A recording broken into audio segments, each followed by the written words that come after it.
The recommendation of the committee back in 2017 was that the covenants be deemed part of the Constitution of Taiwan, that they be given a constitutional position, which would mean, I presume, that they would prevail over any domestic legislation that is incompatible with that.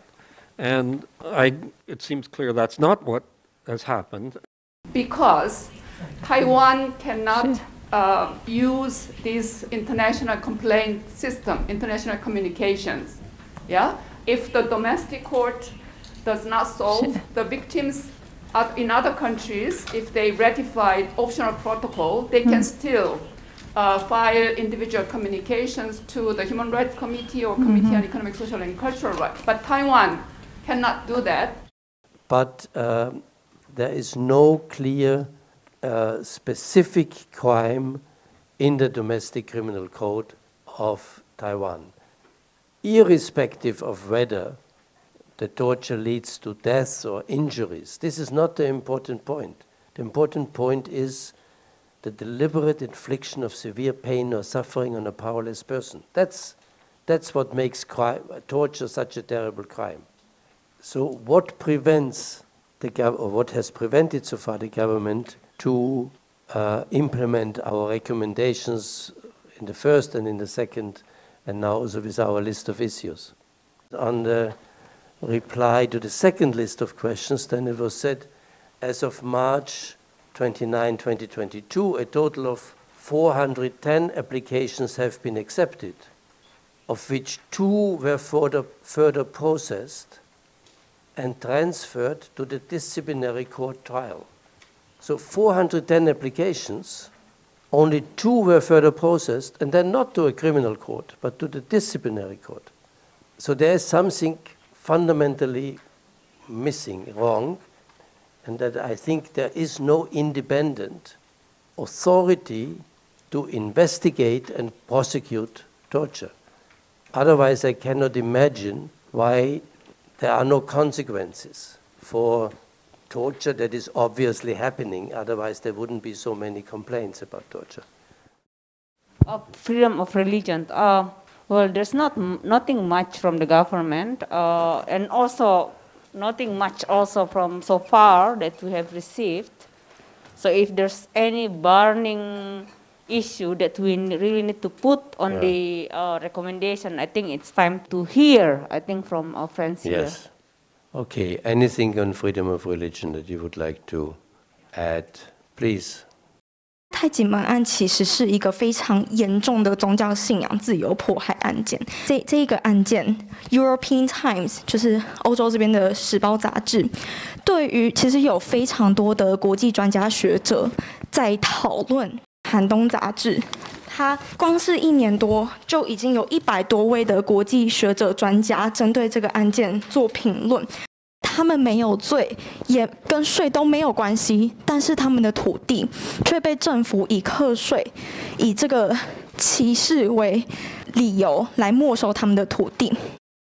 我们宗教人权公约的规定，必须要有法律依据，才可以限制宗教的活动的自由。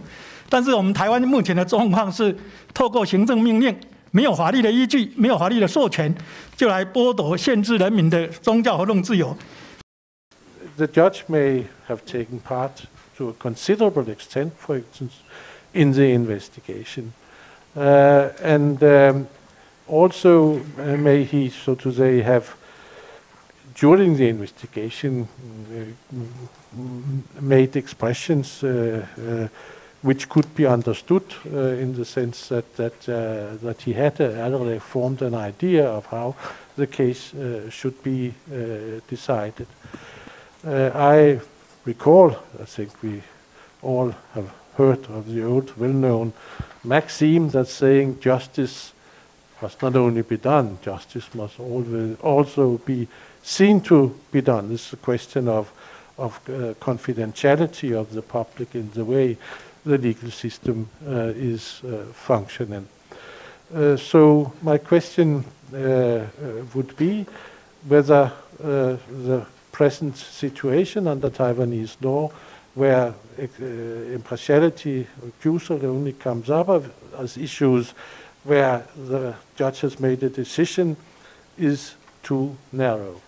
I have always asked how Taiwan thinks about what Taiwan thinks about the Universal Declaration on Human Rights in particular, and about human rights education in general. So mind you, this is now the third time that I have been here. On the average, that's what? At least 10 years, right? From the first time that I came here. And up to now, I feel like a failure, and you know why? Nobody seems to be interested in the Universal Declaration of Human Rights. Without the Universal Declaration on Human Rights, there would be no International Covenant on Civil and Political Rights, nor would there be a covenant on economic, social, and cultural rights, and all the others that followed after. The two covenants have been in force in Taiwan for 13 years. However, they simply exist in name. Human rights are not being respected in government agencies. Over the years, the international reviewers' concluding observations and recommendations have not been taken seriously. The two covenants have yet to achieve the same power of the Constitution of Taiwan and basic human rights guaranteed by the Constitution, such as the right to effective remedies, anti-torture, and freedom of religion and belief, have not been implemented.